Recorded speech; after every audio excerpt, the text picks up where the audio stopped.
तीसरे चरण के वोटिंग वाले क्षेत्रों में अब चुनाव प्रचार प्रसार समाप्त होने में मात्र कुछ घंटों का वक्त बचा है। कल 5 नवंबर को संध्या 7 बजे तक इन क्षेत्रों में चुनाव प्रचार पूरी तरह बंद हो जाएगा। इन क्षेत्रों में कटिहार जिले की सभी 7 विधानसभा सीटें शामिल है, इसलिए शेष बचे कुछ घंटों में लोगों से अपनी पार्टी के पक्ष में मतदान कराने के लिए सभी दलों के बड़े बड़े नेताओं ने अपनी पूरी ताकत झोंक दी है। सभी पार्टी के नेता चुनाव प्रचार के लिए जिले की सभी विधानसभा क्षेत्रों में तूफानी दौरा कर रहे हैं। इसी क्रम में आज भाजपा नेता सह यूपी के मुख्यमंत्री योगी आदित्यनाथ का कटिहार आगमन हुआ।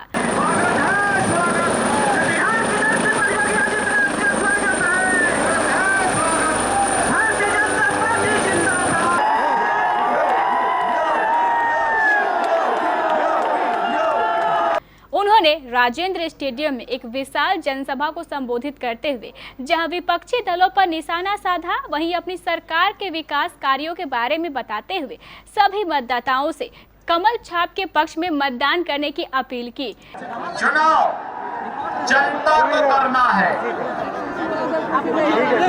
और भाइयों बहनों, ये चुनाव हमारे लिए इसलिए भी महत्वपूर्ण है क्योंकि ये देश आज भारत को महाशक्ति के रूप में स्थापित करने के प्रधानमंत्री मोदी जी के अभियान के साथ खड़ा हुआ है। एक तरफ परिवारवाद को बढ़ावा देने वाली, जातिवाद के आधार पर सामाजिक ताने बाने को छिन्न भिन्न करने वाली, तुष्टीकरण की पोषक और जब भी शासन करने का अवसर प्राप्त हुआ तो उन्होंने बेईमानी और भ्रष्टाचार की पराकाष्ठा को पूरा करते हुए देश की सुरक्षा के साथ खिलवाड़ किया। ऐसे कांग्रेस और राजद जैसे दल एक तरफ खड़े हैं, दूसरी तरफ भारतीय जनता पार्टी जदयू एनडीए के रूप में आपके सामने है। घोषणाएं स्पष्ट है, मुद्दे स्पष्ट हैं, सबकी कार्य प्रणाली आपके सामने स्पष्ट है, बताने की आवश्यकता नहीं। और भाइयों बहनों, इसी स्पष्टता के साथ आपने देखा होगा पिछले 6 वर्षों से प्रधानमंत्री के रूप में मोदी जी हैं और भाइयों बहनों, मोदी जी की कार्य पद्धति किसी से छुपी भी नहीं है। मोदी जी के नेतृत्व में इस देश के अंदर जब पहली बार 2014 में मोदी जी को प्रधानमंत्री पद के रूप में देश की जनता ने अवसर दिया था, उस समय भाइयों बहनों, मोदी जी ने देश की जनता के सामने एक ही वायदा किया था। उन्होंने कहा था कि जो कांग्रेस के समय में होता था, कांग्रेस कहती थी ना, किसी एक मत या बचाव विशेष के देश के संसाधनों पर अधिकार को जबरदस्ती यहाँ पर वो अधिकार दिखाने का प्रयास कांग्रेस करती थी। इस विधानसभा के चुनाव में मतदाताओं में जो उमंग की लहर है, वो सुबह से हम सब देख रहे हैं।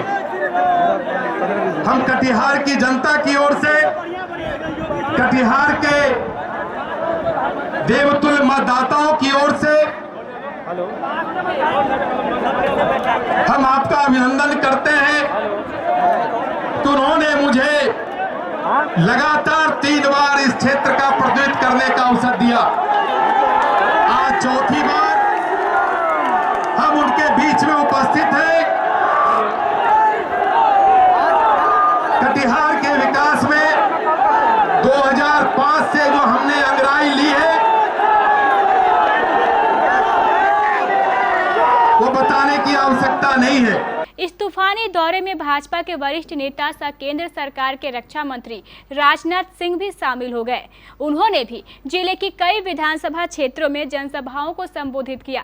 अपने तूफानी दौरे के क्रम में वे आज कोढ़ा विधानसभा क्षेत्र के हाई स्कूल के मैदान में एक विशाल जनसभा को संबोधित करते हुए कोढ़ा से भाजपा प्रत्याशी कविता देवी के पक्ष में मतदान करने की अपील की। अपने ही रिवॉल्वर की अंतिम गोली अपने सीने में दाग लेने का काम किया।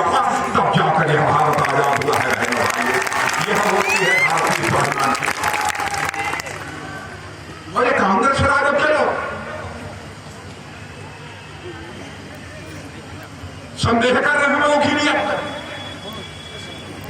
देश का रक्षा मंत्री होने के नाते यकीन दिलाकर जाना चाहता हूं बहनों भाइयों, दुनिया की कोई ताकत भारत की 1 इंच जमीन पर भी कब्जा नहीं करता।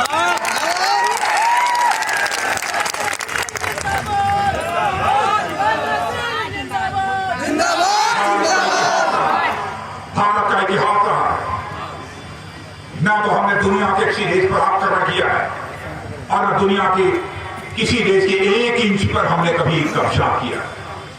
आप ये 1 इंच भूमि में देंगे न दूसरे की 1 इंच भूमि हम लेंगे, यह है हमारा क्षेत्र।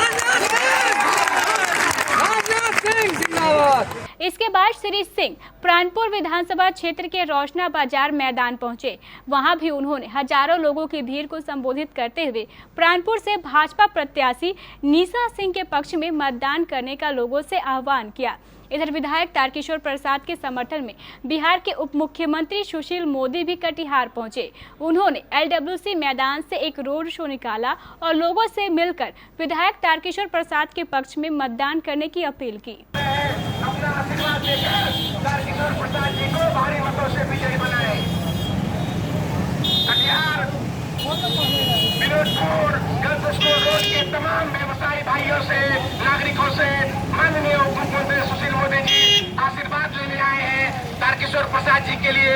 तारकिशोर प्रसाद जी को 1 नंबर के कमल निशान पर वोट देकर 7 तारीख को विजयी बना रहे और बिहार में एनडीए सरकार को गठन